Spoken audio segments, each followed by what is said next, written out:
Pemirsa, jelang Hari Raya Idul Fitri 1439 Hijriah, pergerakan kedatangan penumpang domestik di Bandara Internasional Igusti Ngurah Rai menunjukkan peningkatan signifikan.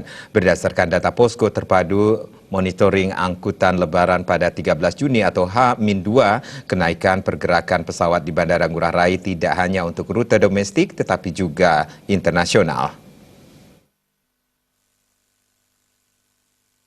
Berdasarkan monitoring data Posko Terpadu Angkutan Lebaran di Bandara Ngurah Rai, beroperasi pada 7 Juni atau H-8 hingga 13 Juni atau H-2, diketahui jumlah total pergerakan pesawat baik rute internasional dan domestik mengalami peningkatan signifikan. Di terminal kedatangan, pergerakan pesawat sebesar 1.506 atau naik 9,29% dibandingkan dengan hari yang sama pada tahun 2017, yakni hanya 2.378 pesawat. Sedangkan di terminal keberangkatan, pergerakan pesawat sebesar 1.590 atau naik sebesar 12,69% dibanding hari yang sama tahun 2017 lalu, yakni hanya 1.411 pesawat. Sementara itu, untuk jumlah total pergerakan penumpang di terminal kedatangan di tahun 2018 sebesar 238.848 penumpang per hari atau tumbuh 5,75% dari tahun 2017 sebanyak 225.878 penumpang per hari. Sedangkan di terminal keberangkatan sebesar 235.561 penumpang per hari atau tumbuh 7,18% dari tahun 2017 sebanyak 219.771 penumpang per hari.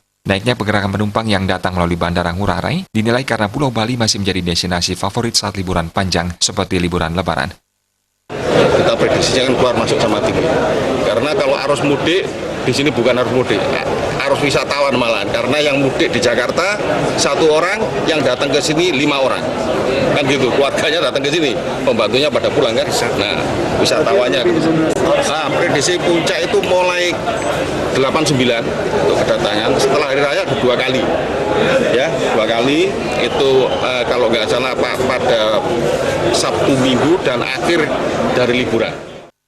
General Manager Bandara Igusti Ngurah Rai, Yanus Suprayogi menyampaikan, untuk penerbangan ekstra pada H-2 Lebaran terdapat sebanyak 6 ekstra flight untuk kedatangan dan keberangkatan sebanyak 10 ekstra flight. Kepadatan penumpang di Ngurah Rai berlangsung cukup panjang dibandingkan libur Lebaran tahun lalu, karena cuti bersama yang diberlakukan oleh pemerintah pusat tahun ini lebih awal. Diprediksi keberangkatan penumpang domestik usai libur Lebaran di Bali diperkirakan akan terjadi pada H+3 dan H+4 Lebaran 2018 atau 19 hingga 20 Juni.